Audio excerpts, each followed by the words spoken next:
ऐसी चोटी पे हैं तीनों आदमी कि मतलब अगर एक पाँव फिसल गया ना तो ढूंढने भी नहीं जाना है, फिर मतलब ही नहीं है, चांस ही नहीं, नो चांस, गेम ओवर।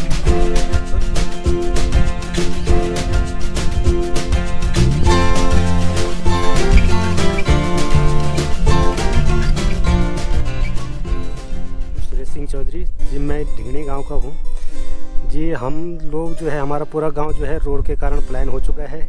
गांव ही नहीं बल्कि जो हमारी इधर कपलकिल गांव है, पणदारा है, कलेद है, धामणी है, चामियो है, पौड़ी खाल है, सारे गांव रोड न होने के कारण सारा प्लान हो चुका है।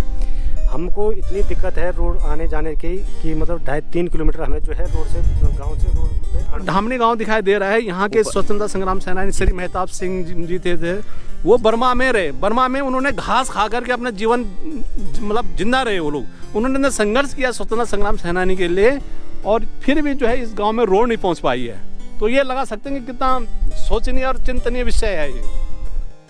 हाय फ्रेंड्स, गुड मॉर्निंग, नमस्ते, राधे राधे, कैसे हैं आप सब। यार मैं आज एक ऐसे गांव की ओर प्रस्थान कर रहा हूं कि जहां पे क्या है मतलब 21वीं सदी में भी अभी तक रोड नहीं है। एक ही गांव नहीं है बल्कि 8 ग्राम सभाएं हैं, मेरे पीछे हैं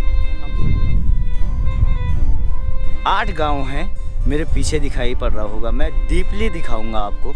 और यहाँ पे मेरे साथ हैं लक्ष्मण रोथान जी, और भाई साहब से भी पूरी जानकारी लूँगा मैं, क्योंकि ये इन्हीं का क्षेत्र है, ठीक है।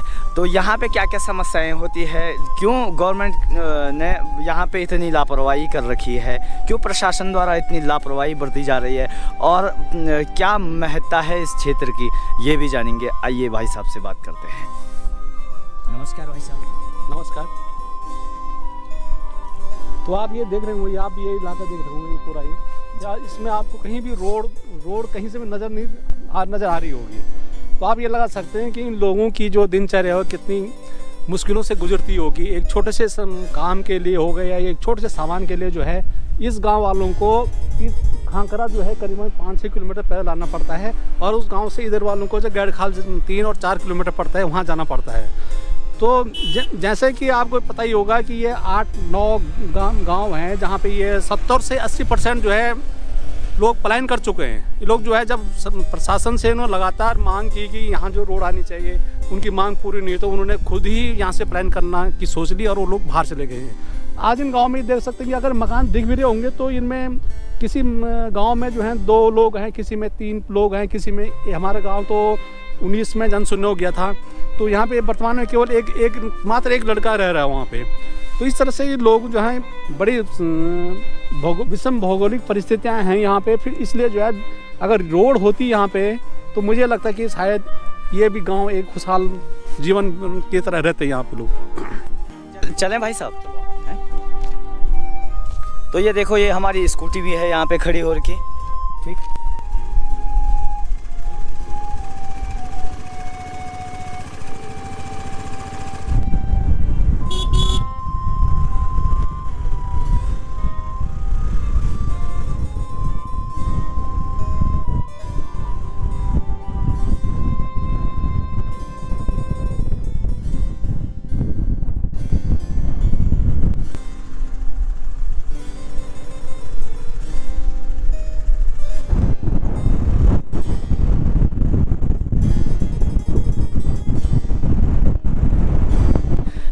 हम अभी गहर खाल में हैं, ये पीछे मैंने आप बोर्ड दिखाया। और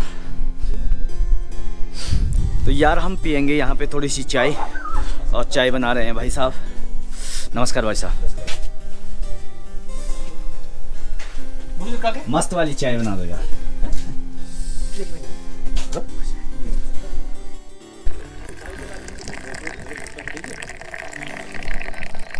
ठीक, नमस्कार।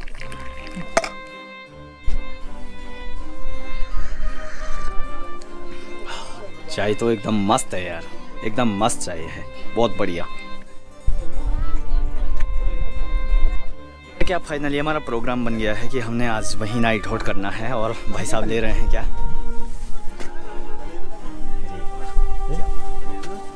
भाई साहब ले लो भाई। चलो 5 गंभीर हुए। हाँ, यहाँ पे हमने गाड़ी खड़ी कर दी है। यहाँ पे कोई दूसरे भाई साहब भी मिल चुके हैं हमें, उसी गांव के रोहतान जी के भाई बंद लोग हैं, तो उनको भी बुला रखा है हमने, क्योंकि गांव में कोई है ही नहीं, तो तब ज़्यादा दिक्कत हो जाती है। क्योंकि छोड़े हुए गांवों की स्थितियाँ आज ऐसी हो गई हैं कि मतलब जंगली जानवर भी हो सकते हैं वहाँ, ऐसा भी कुछ संभावना हो सकती है। मैं पैदल रास्ते लग गया हूँ और यहाँ से हमें वो क्या कहते हैं नीचे जाना। ये छोटा सा एक गांव है यहाँ पे, और भाई साहब आगे से रास्ता लगे हुए हैं।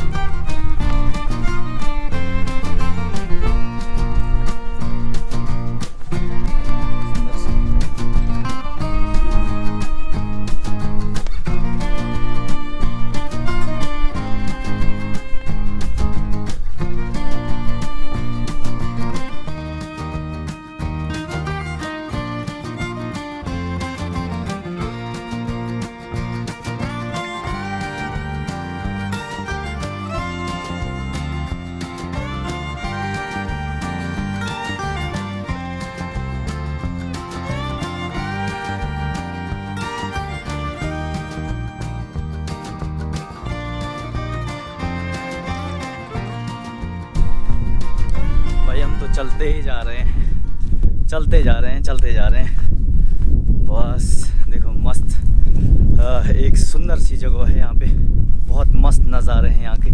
वाह क्या बात है यार, क्या बात है। मैं थोड़ा सा इस धार में चले जाता हूँ यार।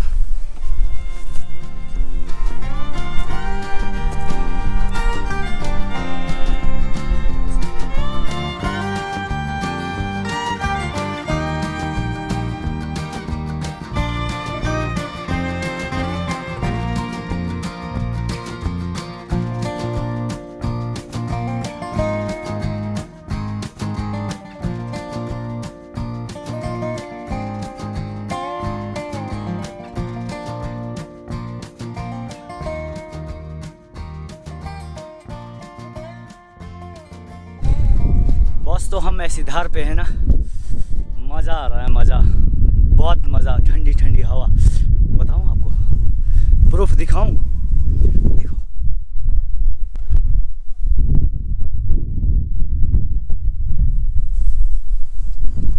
जो ये हिलती हुई घास है ना, इससे आपको पता चल रहा होगा कितना सुर हवा आ रही है। मेरे पीछे ना एक मंदिर दिखाई दे रहा है ऊंची चोटी में, देखो बंदे भी माता का मंदिर है, दर्शन कराता हूँ आपको।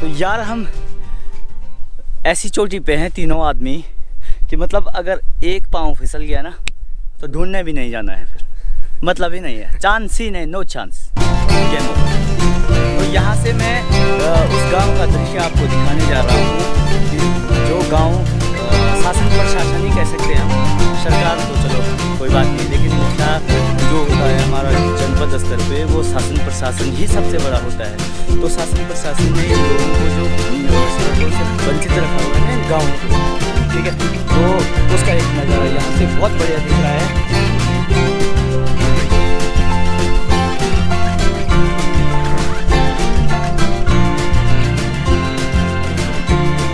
ये कौन सा है? ये कपलगिरी गांव है यहाँ पे, अच्छा कपलखील गांव है ये यहाँ पे, और ये ढिंगनी गांव है, ठीक है, और इससे इधर आ जाओ, ठीक है, ये ढामनी गांव है यहाँ पे, ठीक है, और ये पड़धारा गांव है, और वो पली तरफ, और ये कलेर गांव है यहाँ पे, ठीक। अब उसके ऊपर चामियों गांव है ये ऊपर, अब ऊपर है उसका पौड़ी खाल, ठीक है, और वो उधर मरगांव। अब देखो आप तो ठीक है भाई साहब, बहुत बहुत धन्यवाद। और बाकी हम जब गांव में पहुंचेंगे तो गांव के जो दृश्य होते हैं ना, जो नज़ारे होते हैं, सुने सुने गांव के जो नज़ारे होते हैं ना, बहुत दुखदाई और बहुत अपने अपने अंदर समेटे हुए हैं ये सभी लोग अपना दर्द। तो इस दर्द को आप तक पहुंचाने का प्रयास कर रहे हैं। आप इसको अपने कमेंट के माध्यम से बताइए। तो यहाँ से हम नीचे जाएंगे, थकान लग गई है चलते चलते। भाई साहब कहीं पे बैठते हैं, है ना। वाकई में यार बहुत दर्दनाक कहानी है यहाँ की। ये देख लो, ये जो ये रास्ता दिख रहा है ना आपको, तो भाई बरसात के समय ना मतलब बहुत सारी दिक्कतें होती हैं। अब मैं आपको एक ऐसा दृश्य दिखाने जा रहा हूँ, बगल के गांव के हैं लोग, वहाँ पे आ रहे हैं। भाई साहब बता रहे हैं, देखो एक बच्चा पीठ में लादा हुआ है और एक बच्चे का हाथ पकड़ के इतने खतरनाक रास्ते से यहाँ पे आ रहे हैं। ये देख लो बच्चे,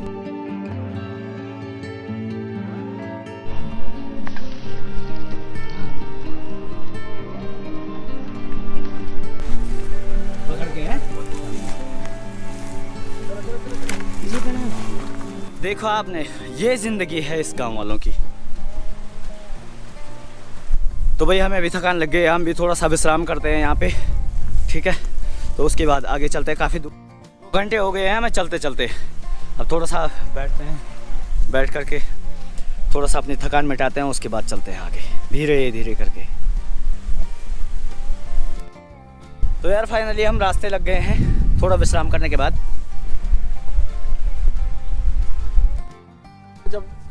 जब बरसात होती है ज़्यादा, तो ये घास जो है यहाँ जाती है, यहाँ की घास यहाँ जाती है और ये वाली घास भी पूरी उग जाती है। ये देखो, तो इसमें रास्ता में चलना इतना टफ हो जाता है कि क्या बताएं आपको। तो हम लोग क्या करते हैं, जब घर आते हैं तो उससे पहले हम क्या करते हैं कि सबसे पहले जैसे हम घर आ गए तो सबसे पहले हम जो है इस रास्ते को सफाई करने के लिए हमारे 2 दिन लगते हैं। तब हमने क्या करा, अपने पास जो है एक वो घास काटने वाले जो तलवार होता है वो रखी हुई हैं। तो हम जब भी घर आते हैं तो हमारा सबसे पहला काम ये होता है कि इस रास्ते को साफ करना, ताकि फिर जब हम दोबारा आएँ तो हमको फिर और दिक्कत ना हुई। लेकिन भाई साहब तो काफ़ी दूर पहुंच गए हैं और दूसरे वाले भाई साहब को तो खुद लग गई है, वो तो गांव में पहुंच चुके हैं।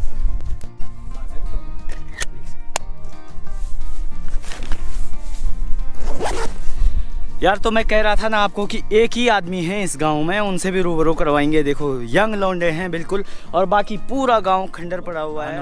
नमस्कार भाई साहब, और ठीक ठाक कैसे हैं आप? चलो बहुत अच्छा लगा यार आपको देख करके। इस गांव में अकेले आदमी आप ही हो, और कोई है? कोई नहीं है, तो आयु। तो यार हम भी फाइनली पहुंच चुके हैं यहाँ पे। भाई साहब का गांव है, घर यहाँ पे है, और मकानों का नज़ारा आप देख पा रहे होंगे कैसा है, क्या है, स्थितियाँ कैसी हैं, वो मैं धीरे धीरे करके आपको बताऊंगा। भाई साहब पहले पहुंच गए हैं।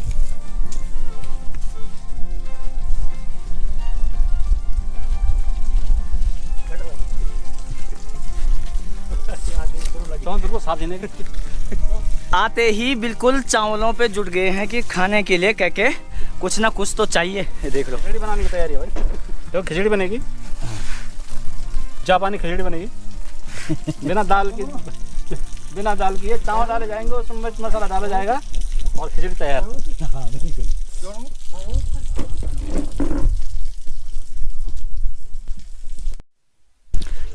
तो यार आते आते पसीना आ गई है, थोड़ा सा बस बैठ के थोड़ा पानी ले लेते हैं।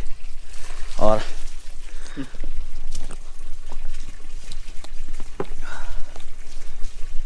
ये देख लो, ये होता है गांव में नींबू, और नींबू का बाहर का छिकल पीला वाला पदार्थ जो होता है ना, पीला वाला, तो वो निकाल करके उसको छील करके और ऐसे निकाल करके इसको खाते हैं। देखो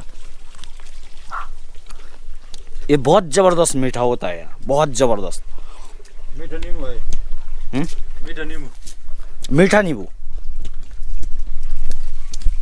तो यार बहुत बड़ा उपकार है इस गांव पे इन भाई साहब का। देखो यार इस गांव में अकेले ही यहाँ पे रहते हैं यार, क्या बात है। भाई साहब बैठो यार। अरे हैं दूध भाई साहब अपने आप में ना बहुत बड़ी बात है ये। गांव में अकेले रहना, है ना, मतलब दूसरा इंसान कोई है ही नहीं। नहीं है ना भाई साहब? मैं झूठ तो नहीं बोल रहा हूँ? बस एक ही बस। अब देख लो मैं तो जा रहे असुविधाएं हैं ना, इसलिए नहीं है, है ना। कोई फोटो हम पीने लगे चाय का आनंद ले लेते हैं थोड़ा सा। फोटो खींच दो, देखो तीनों आदमी फर्स्ट क्लास। फोटो खींच दो। फोटो भी आ जाएगी। तो यार फिलहाल क्या हो रहा है कि हमारी लंच की तैयारी हो रही है और लंच में पता क्या बना हुआ है? खिचड़ी बनी हुई है। खिचड़ी बनी हुई है बहुत मस्त। कोई मतलब नहीं। वो स्कूल गए बाद ट्यूशन में होमवर्क है वो तो फिर वहां मरना है, बल्कि वो उल्टा अपने साथ अलग होना है। ये बन रहा सलाद।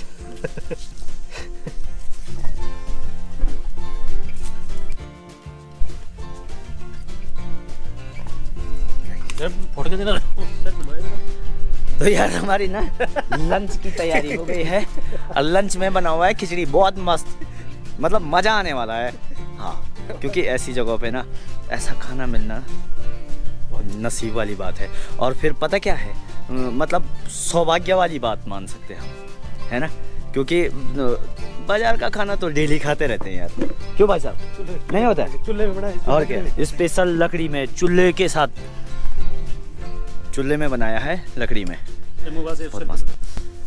तो यार हम खाना खा चुके हैं, बड़ा मस्त मज़ा आया है। क्यों भाई साहब?